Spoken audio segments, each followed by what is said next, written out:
So welcome on our stream on book creation process. We are preparing to release new version of Race meets React.js. This book was quite a big success. It's our best-selling book right now, and it was written in a CoffeeScript in the beginning. So we wanted to go forward with this because it's our best-selling book, and it gave a lot of value to a lot of people. So we want to go and prepare the ECMAScript 6 version of it because CoffeeScript isn't that much popular this time, and not everyone want to use CoffeeScript even with Ruby on Rails. So let's begin. Our books are prepared using LimpUp, and it's really great tool. I'm logged into it right now, right there. Oh, sorry. There's some tiny problem. I'll get the password in a second.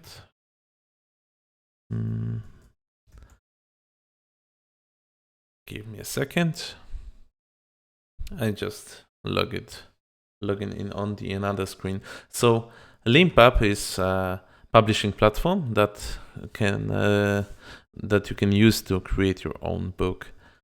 You just need to prepare some markdown files for it, and it's all. And everyone who is working with, for example, GitHub must recognize how markdown works. So for us developers, it's not really the problem though. Okay, give me 1 second. The whole computer is lagging because of the stream. All right. 1 second. And you don't need to use LimpUp to sell your books because it may not be okay for you. We are just using LimpUp for the book creation process. So because of I will be using the preview of the finishing version of the book, I will just guide you through the process of creating the new book because we don't want to spill all the book content for you. So I just need to create a new book on a LimpUp, and here are many options you can use to create a book. So it can be a book just uploaded on the LimpUp. It can be the Word document, or for example, a GitHub repository, which is the option we are using. And our repository is called Arkency /race meets React.js X Live. And I can just paste it in here, and it will be the master branch, so it will gather the book from the. All right, so let's go with it. And we are making this book technical. It's important because LimpUp is making some test assumptions about your book construction here.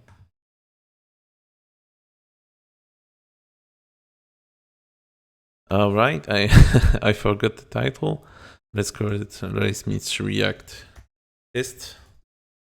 And I will just get this book Slack. All right, so now I need to set up the repository, and it's already done. And LimpUp asks us for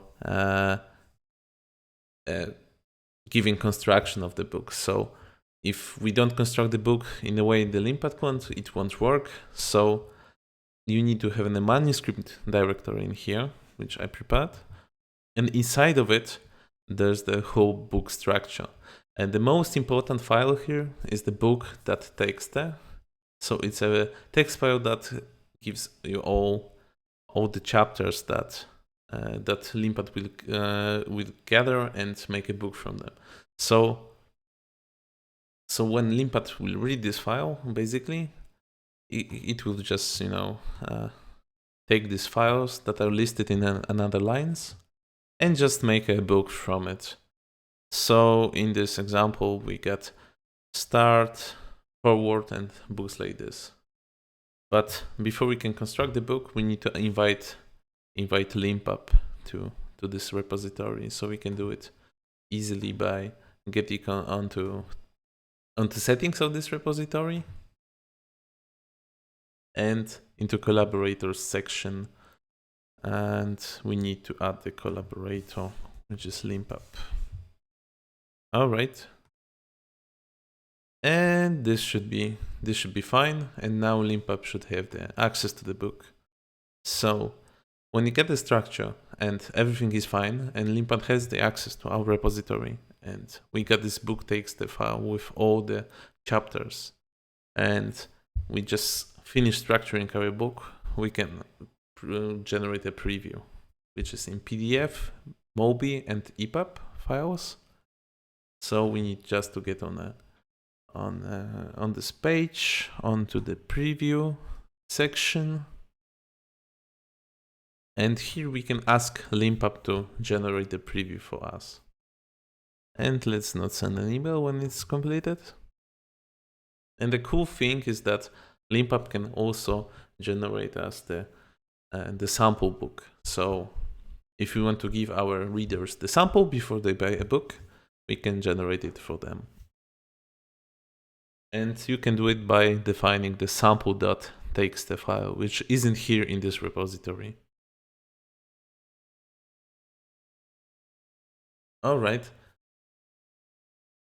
So let's give it a while because it's still generating the OD files. And there will be a cool thing about this all, because when LimpUp generates the PDF file, MOBI file, and EPUB file, the link to the preview book is all the time the same. So in this case, if we want to, for example, integrate with LimpUp for some reason, and post the preview link on Slack every time something got generated, then there's a really simple way to do it, because the link won't change and we can use it all the time. And here's the PDF of our book. All right. So it just took the graphics from the front page and generated the whole book. As you can see, this whole markdown, which was in these all files, is generated flawlessly. All right, so let's get on the roll. Preview. Oh, and here we got, for example, the header tag, the biggest priority header tag from the markdown, and it got converted to the just a normal header in the PDF file. And the same goes for the EPUB and MOBI, so you don't need to worry. You can make annotations per URLs, so it's all good and ready to go from the beginning. All right, and that's basically all about the book structure. There's not much more to say. If you want to get more details, you can just go and try out the LimpUp documentation. There are instructions on how to get the cover on place and stuff like this. And when we are here on this live, I wanted to show you how to make the conversion, how we are doing the conversion from CoffeeScript to simple JavaScript. Because in a CoffeeScript, when you get on the files, let's say we get into manuscript and the chapter we are interested in today, which is a passing state. The snippets in this file, which you can see there, are in CoffeeScript. And JSX isn't really that native for CoffeeScript. I mean, this is not really convenient to write in JSX with CoffeeScript. So we stick to simple, pure JavaScript version of the React component syntax, and it worked really well. But in a JavaScript world, we would need to write a lot of code. So without using JSX. So we want to stick with JSX. And another thing is that we are using the old syntax of React components. So in the newer versions of ECMAScript, which is the Java standard that defines JavaScript. There were classes introduced, and we can use them with React. So the conversion process will be the following. I got the repository set up on the side that is that we'll be using to just define the to write the code. So it is React code boilerplate, and here we got some simple setup for our application. The important thing, I'll be using ESLint for the whole process. So we are covered with everything. So let's delete it all with this app component which I was using before. And here we got the text editor UI class, for example, in this pane in the left. So let's start with this. We want to name it somehow. So it's called text editor UI. All right. And we can just proceed from the top to down with this whole component. So the first thing we can see here is the display name, and we don't need to use it actually. In ES6 syntax, the name is just taken from the class name, so we don't need to transfer it in any way. The text editor UI is verbose enough, and we can leave it like this. The next thing is the get initial state, which doesn't exist in the React component class, which we extended from, which we are extending from. In old syntax, if you wanted to define the initial state of our React component, we wanted just to get this method here and go with them. So in ECMAScript 6, everything happens in a constructor. So we just need to define it really quickly. And just we need to go with a super props because it's a requirement from the class construction. And we need to define the state as a local field. And here we can see that this is an object which has the panes key, set it up to the array with only one value on default. Okay, and right now we get the get initial state transport from the old syntax to the new. So it's ECMAScript 6 class syntax with transport with the constructor. And now we can go to the render method, which is more interesting because now we'll be using the JSX instead of just simple JavaScript syntax. So as you can see it here, there's this container method which gets children and just produces the div with the children inside. And we can change this construction. I don't think it would be much more readable if we have another method, which is text editor container here, and we can just write a div. So there's a question. Sorry for interrupting. There's a question from Andrew on a chat. Since you're importing components separately, you don't need to say React component, right? Yes, I don't need it. I could just go with this way. This is just an artifact from the old implementation. That's because the component comes from react.component, and in the new ECMAScript syntax we can do the destructuring like this. So if we could just extract the component from the React separately like this, and we still couldn't do it like this. So remove the React and just use the component because we are not using React variable. which we defined anywhere else in the code. And that's because the JSX requires it. If we are using JSX, we need to have a React in a scope. So we need to just include the React, and we can use this destructuring operator to save us a little bit of typing here, and we can just type extends component instead of react.component. All right, so let's get back to the render method. And render method returns only a div that contains some stuff, so let's go with it first.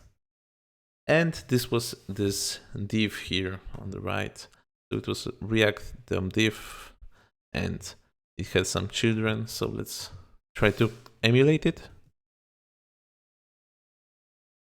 All right. So it will be just a div with something inside it. We'll take care of it later. There's some ID, which is this.props.editor ID. And in a CoffeeScript, when we wanted to, if you wanted to say this, we use the @ character, which is here. And of course, in a ECMAScript, it's different. It's a pure JavaScript, so we are using this. And there's a class name, so we can define it here. So the class name is text editor. All right, so let's go with the render. We want to define the children of this component, which are text editor toolbox and text editor panes. And I think we can just extract them to another method, so these blank lines are not required there. All right, so we can just attach them here without including them first in the code. So there's also a text editor panes. All right, and we can write those two methods here. Text editor toolbox and text editor panes. If you got any questions, feel free to ask. I see Andrew asked this one question, and it's perfectly fine. I'm here to answer your questions. So, all right. So the text panes, text toolbox. Let's take on it first. Let's find it in the code. Text editor toolbox comes from the other component. So instead of here it is. Oh, okay, I can see it now. I don't have the syntax highlighting on the markdown files for CoffeeScript. So we just want to use the text editor toolbox and text editor pane from some other file. So I presume they come later, or maybe in some other place. So for the sake of this example, I just assume they are there and just define them here as imports from other files. So there's text editor pane that will come from text editor pane. Oh, let's type it this way. .js, and import text editor toolbox from text editor toolbox. And we don't need to type .js, that's too much. And this code won't compile because those two files are not there. And you can see the AES linter shouting at me that something is wrong. So if I remove this unfinished line, everything is fine. All right. So here we'll return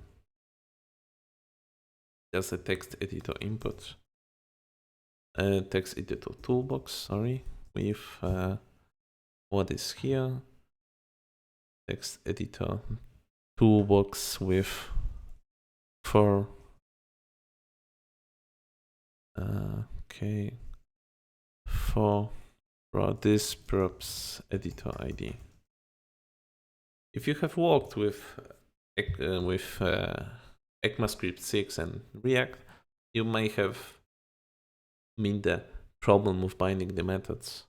So in the case you want to, for example, make an on-change handler or something like this, then you can just you need to bind the method, for example, like this. If, for example, onClick is another example here, like this onClick, you will need to bind this method, which is explained in the blog post that I will link the notes for this show. All right. So let's go further and change the text editor panes. So the text editor panes is simple, the same as text editor toolbox. Okay. So, there's one problem because there's panes and here's it's not plural. Okay, let's ignore it for a while. Okay, so it's text editor pane with a key. It will be changed later, I guess. I can see it. There's a 4. All right, so in a CoffeeScript, we could use this 4 inline like this. And in an ECMAScript, we don't need to. We can just use this state panes and just return the mapped version of this all elements. So we get a pane and we can just return the text editor pane with a key, which is, let's use the literal string from ECMAScript, which is pane and pane title, which comes from the pane. All right, so it goes this way, and another thing is title, which comes from the same variable. All right, and here we are. We're finished with this, and here are some stuff that we need to define here.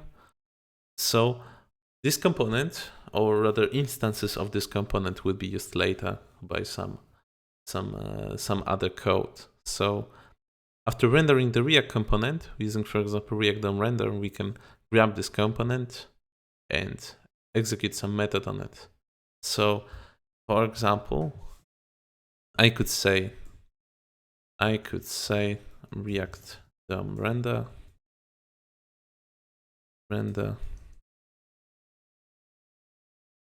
this text editor UI with some parameters. Let's ignore them for a while. In some node we are rendering, and we can attach this to some constant, and we could say later component set panes to, and just pass some list of objects here. All right, and we need to declare them here too. And the convention for this, from my perspective, is that everything that's about rendering the whole component should go above the render. So these two methods, that's one is set pane to and add pane named, should go directly above the render method.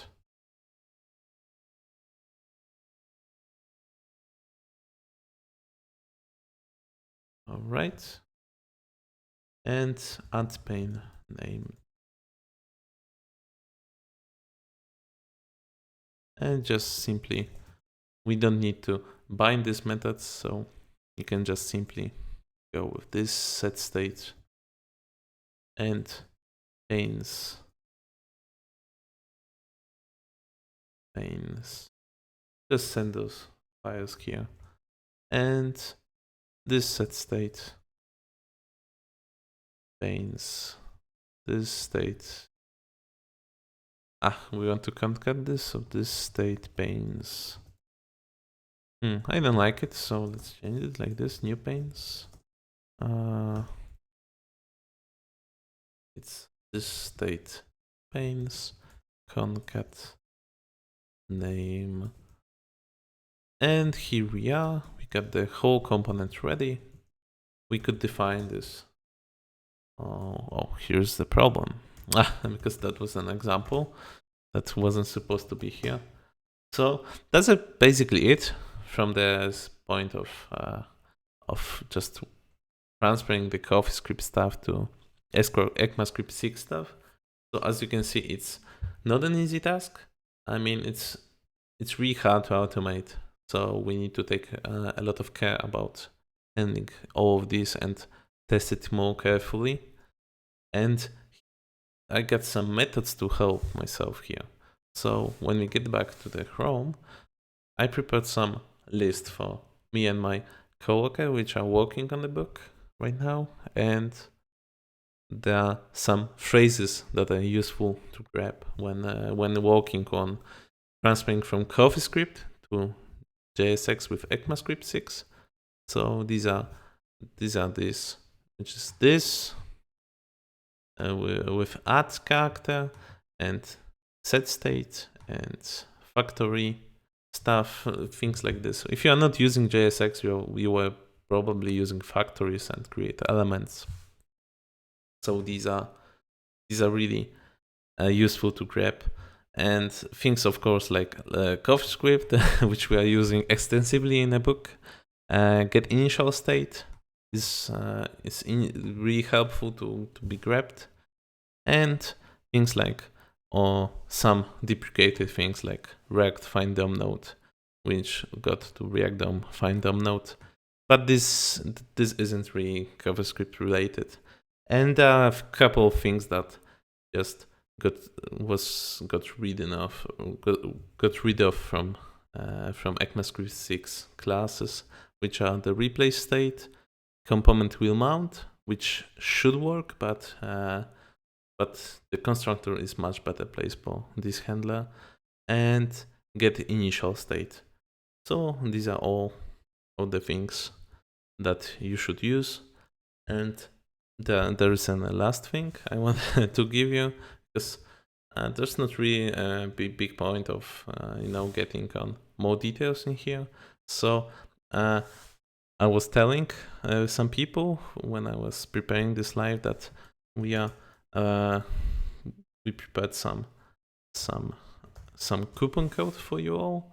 So everything, if you want to get a book from 35% less, then you can use this code and buy Race Meets React.js, and the book will be free for everyone who bought the Race Meets React. So the update for the book will be free. So everyone who got the CoffeeScript version, which is now available and many people are using it, they can go on and buy the book with this code, and they will get the JSX update